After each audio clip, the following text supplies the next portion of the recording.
வணக்கம். 7 ஆட்கள் ஒரு வேலையை 52 நாட்களில் முடிப்பார்கள் எனில், அதே வேலையை 13 ஆட்கள் எத்தனை நாட்களில் முடிப்பார்கள்? இப்போ ஆட்கள், வேலை இந்த மாரி நேர்மாறல், எதிர்மாறல் கணக்கு வந்தா இந்த ஃபார்முலா மட்டும் படிச்சுக்கோங்க. M1D1H1/W1 M2D2H2/W2. எம்னா இந்த ஆட்கள் அவங்கலாம் கொடுத்துருப்பாங்க. டின்னா டேஸ் நாட்கள், ஹச்னா ஹவர்ஸ், அப்போ டிவைடட் பை டபிள்யூன்னா ஒர்க் என்ன வேலை அப்படிங்கிறது. இதில் எதை கொடுத்துருக்காங்களோ அதை மட்டும் நம்ம சப்ஸ்டிட் பண்ண போதும், மீதியை பிரதியிட வேண்டாம். இப்போ M1 அப்படின்னா ஃபஸ்ட் இதெல்லாம் 1 ஃபஸ்ட் இது எடுத்துக்கோங்க.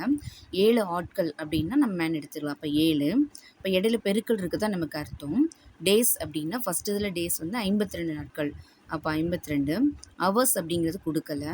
வேலை ஒரு வேலை அப்படிங்கிறப்ப நம்ம அதை எழுத தேவையில்லை. அப்புறம் M2 அப்படின்னா செகண்ட், அதே வேலையை 13 ஆட்கள் அப்படின்னா மேன் 13.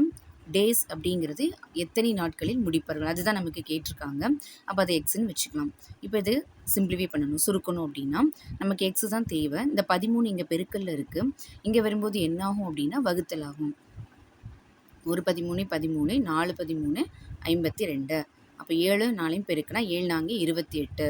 அப்போ எக்ஸ் இஸ் ஈக்குவல் டு 28. அதாவது எத்தனை நாட்கள் முடிப்பாங்க அப்படின்னா 28 நாட்களில் முடிப்பார்கள். அப்போ 28 தான் ஆன்சர்.